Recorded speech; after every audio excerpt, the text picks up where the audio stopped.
María Evangelizadora Radio, un pedacito de cielo en tu hogar. Te presenta el santo de hoy, 27 de febrero, San Gabriel de la Dolorosa.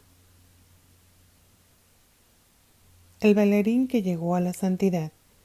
Nació en Asis, Italia, en el año 1838. Su nombre en el mundo era Francisco Possenti. Era el 10º entre 13 hermanos. Su padre trabajaba como juez de la ciudad. A los 4 años quedó huérfano de madre.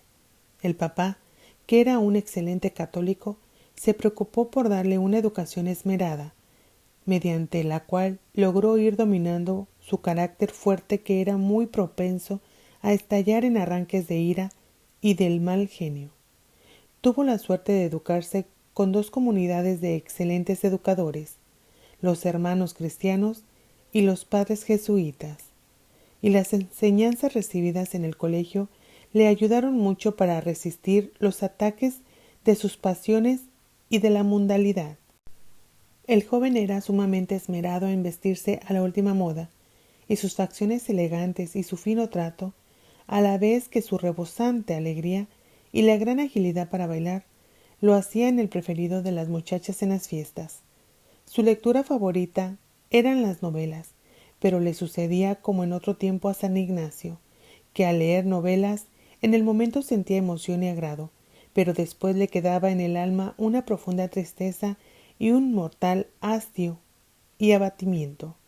Sus amigos lo llamaban el enamoradizo, pero los amores mundanos eran como un puñal forrado con miel, dulces por fuera y dolorosos en el alma. En una de las 40 cartas que de él se conservan, le escribe a un antiguo amigo, cuando ya se ha entrado de religioso: mi buen colega, si quieres mantener tu alma libre de pecado y sin la esclavitud de las pasiones y de las malas costumbres, tienes que huir siempre de la lectura de las novelas y del asistir a teatros donde se dan representaciones mundanas. Mucho cuidado con las reuniones donde hay licor y con las fiestas donde hay sensualidad, y huye siempre de toda lectura que pueda hacer daño a tu alma. Yo creo que si yo hubiera permanecido en el mundo, no habría conseguido la salvación de mi alma. Dirás que me divertí bastante, pues de todo ello no me queda sino amargura, remordimiento y temor, y hastio. Perdóname si te di algún mal ejemplo, y pídele a Dios que me perdone también a mí. Al terminar su bachillerato y cuando ya iba a empezar sus estudios universitarios, Dios lo llamó a la conversión por medio de una grave enfermedad. Lleno de susto, prometió que si se curaba de aquel mal, se iría de religioso. Pero apenas estuvo bien de salud, olvidó su promesa y siguió gozando del mundo. Un año después se enferma mucho más grave, una laringitis que trata de ahogarlo y que casi lo lleva al sepulcro. Lleno de fe, invoca la intercesión de un santo jesuita martirizado en las misiones y promete irse de religioso, y al colocarse una reliquia de aquel mártir sobre su pecho, se queda dormido y cuando despierta está curado milagrosamente. Pero apenas se repone de su enfermedad, empieza otra vez el atractivo de las fiestas y de los enamoramientos y olvida su promesa. Es verdad que pide ser admitido como jesuita y es aceptado, pero él cree que para su vida de hombre tan mundano lo que está necesitado es una comunidad rigurosa, y deja para más tarde el entrar a una congregación de religiosos. Estalla la peste de cólera en Italia. Miles y miles de personas van muriendo día por día, y el día menos pensado muere la hermana que él más quiere. Considera que esto es un llamado muy serio de Dios para que se vaya de religioso. Habla con su padre, pero a éste le parece que un joven tan amigo de las fiestas mundanas se va a aburrir demasiado en un convento y que la vocación no le va a durar quizá ni siquiera unos meses. Pero un día asiste a una procesión con la imagen de la Virgen Santísima. Nuestro joven siempre le ha tenido una gran devoción a la Madre de Dios, y probablemente esta devoción fue la que logró librarlo de las trampas del mundo. Y en plena procesión levanta sus ojos hacia la imagen de la Virgen y ve que ella lo mira fijamente con una mirada que jamás había sentido en su vida.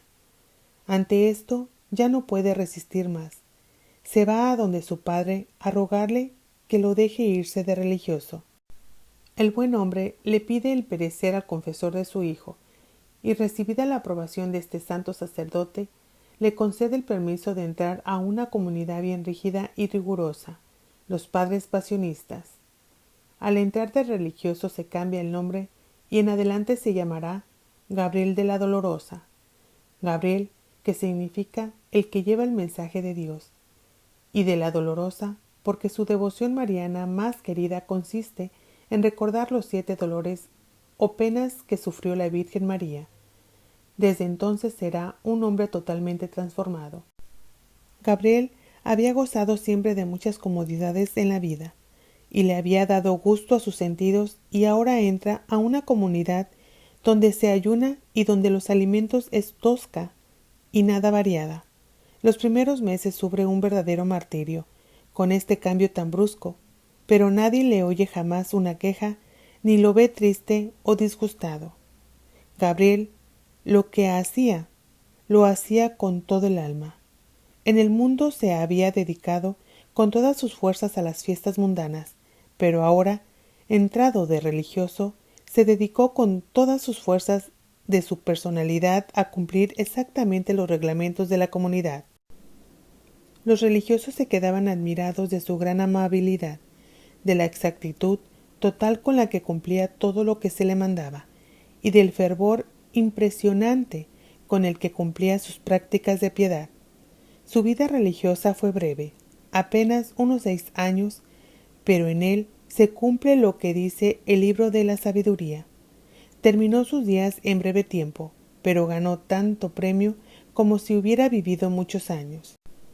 Su naturaleza protestaba porque la vida religiosa era austera y rígida, pero nadie se daba cuenta en lo exterior de las repugnancias casi invencibles que su cuerpo sentía ante las austeridades y penitencias.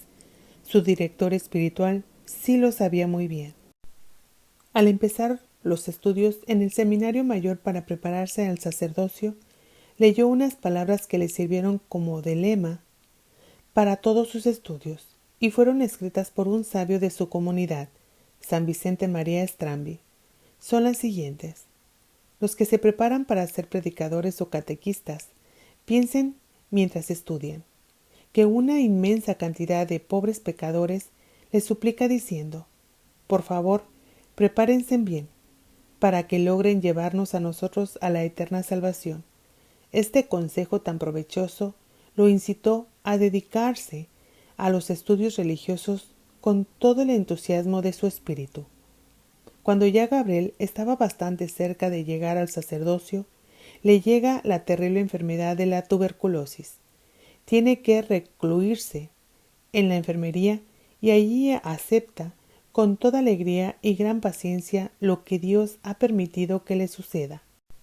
De vómito de sangre en vómito de sangre, de ahogo en ahogo, vive todo un año repitiendo de vez en cuando lo que Jesús decía en el huerto de los olivos: Padre, si no es posible que pase de mí este cáliz de amargura, que se cumpla en mí tu santa voluntad. La comunidad de los pasionistas tiene como principal devoción el meditar en la Santísima Pasión de Jesús, y al pensar y repensar en lo que Cristo sufrió en la agonía del huerto, y en la flagelación y coronación de espinas, y en la subida al Calvario con la cruz a cuestas, y en las horas de mortal agonía que el Señor padeció en la cruz, sentía Gabriel tan grande aprecio por los sufrimientos que nos vuelve muy semejantes a Jesús sufriente, que lo soportaba todo con gran valor y una tranquilidad impresionante. Pero había otra gran ayuda que lo llenaba de valor y esperanza. Era su fervorosa devoción a la Madre de Dios.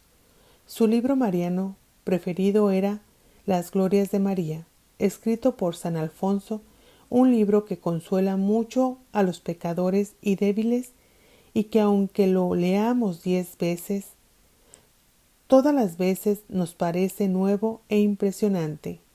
La devoción a la Santísima Virgen llevó a Gabriel a grados altísimos de santidad. A un religioso le aconsejaba: no hay que fijar la mirada en rostros hermosos, porque esto enciende mucho las pasiones. A otro les decía: lo que más me ayuda a vivir con el alma en paz es pensar que la presencia de Dios, el recordar que los ojos de Dios siempre me están mirando y sus oídos me están oyendo a toda hora, y que el Señor pagará todo lo que se le hace por él, aunque sea regalar a otro un vaso de agua. El 27 de febrero de 1862, después de recibir los santos sacramentos y de haber pedido perdón a todos por cualquier mal ejemplo que les hubiera podido dar, cruzó sus manos sobre el pecho y quedó como si estuviera prácticamente dormido. Su alma había volado a la eternidad a recibir de Dios el premio de sus buenas obras y de sus sacrificios. Apenas iba a cumplir 25 años. Poco después empezaron a conseguirse milagros por su intercesión y en 1926 el Sumo Pontífice lo declaró santo y lo nombró patrono de los jóvenes laicos que se dedican al apostolado.